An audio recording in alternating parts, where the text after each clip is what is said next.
An ex-politician is calling Meghan Markle cuckoo and that her wokeness is going to destroy her marriage with Prince Harry. What the deuce is going on? Well, make sure you subscribe to this channel and stay tuned for more with this Daily Nerd starting right now.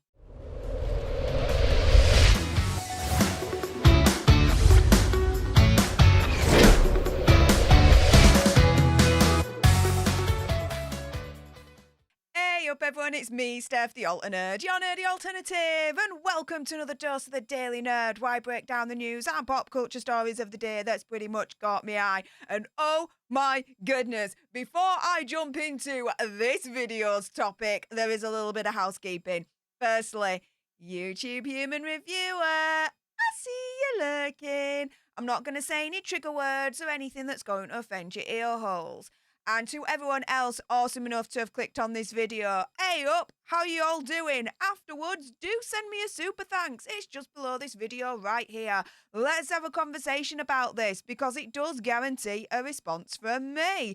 And, oh yeah, let's jump into this one, shall we? So, all this is from a book by Mr. Chris Mullen. Now, who is he?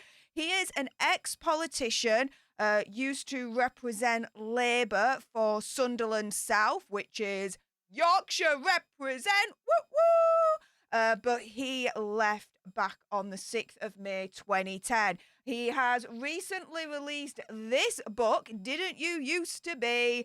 Chris Mullen, The Diaries Between 2010 and 2022, which you bet your backside I bought. Oh yes, there you go. Purchased it today. There you are. Now, let's get on to the dosage. See details of what he wrote about our Megsy and Azza, right? Well, here we go. Back on Wednesday, the 8th of January, 2020, he talks about going to London on the 9 o'clock. So 9 o'clock train, going there for 2 days to interview fellowship candidates for the Winston Churchill Memorial Trust. Now, apparently he's saying the big news today is that Azza and Megsy have announced that they wish to become semi-detached from the royal family and live for much of the year in Canada or the US. So this was the announcement of the big Megxit, you guys. Now,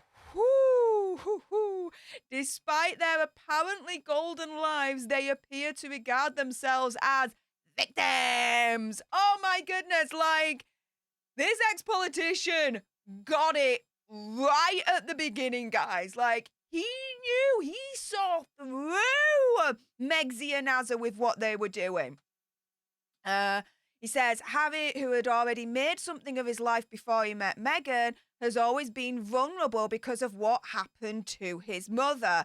So he's kind of, as far as I'm concerned, fallen into that trap of, you know, because Harry's vulnerable because of his past, that's allowed Meghan to swoop him and manipulate him, right? No. I've always said this. They are two peas in a pod. He's co-signing absolutely everything that they are doing. He knows exactly what he's doing. He don't need Megsy to manipulate and pull the strings behind the scenes. I don't think that's happening, guys. Now, get this. My guess is that Meghan, bringing with her a Californian level of entitlement and all the hang-ups of a, quote, woke American woman, is the cuckoo in the nest, in the royal nest. Now, we know that from the statement that they released at the time of Megxit, they said that they were going to get financial independence, whilst at the same time, we all knew that they wanted to be like part-time royals, so 1 foot in, 1 foot out. Obviously, Queen Elizabeth II at the time was like, I don't think so. You're either in or you're out. Like, choose, right? So, you know, he's writing, we'll see how that works out. Well, a couple of years down the line, haven't we just, right? But he says, I foresee a future involving high-end therapists.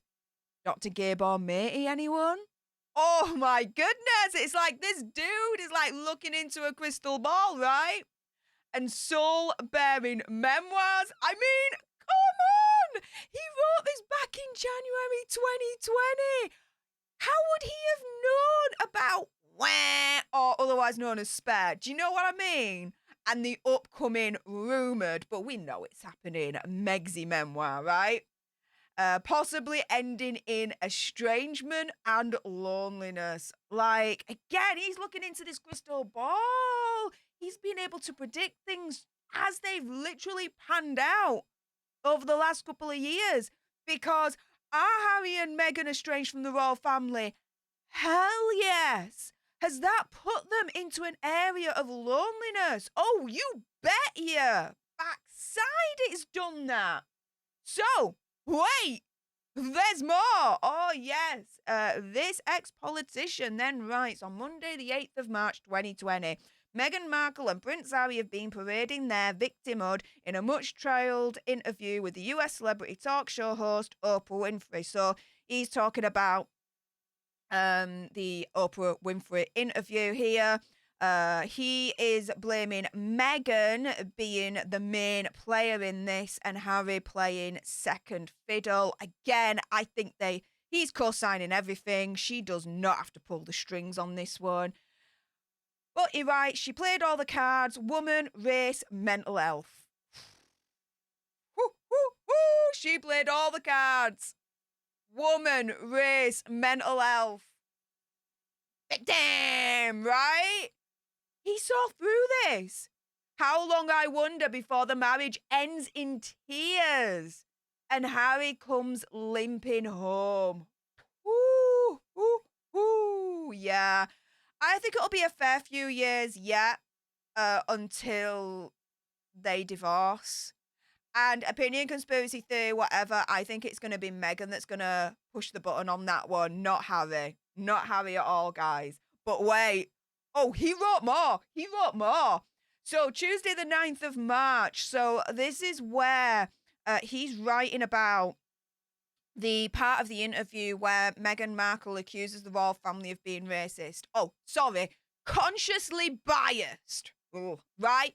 The alleged incident about a royal family member questioning the skin colour of the unborn baby Archie. So he writes, Ms. Markle's allegation that when she was pregnant, a member of the royal family speculated about a baby's likely skin colour has gone viral. Of course, right? Because we were all like, well, who could it have been? This is true. Who could it have been? She didn't name the person, did she? So she painted an X, a target on every single royal family member's back. Because everyone's under the cloud of suspicion now. She knew exactly what she were doing, guys. And he's saying it here, although we don't yet know what was said or by whom. Her version of events has been accepted without question, and every professional anti-racist in the country is pronouncing on the subject. Yep.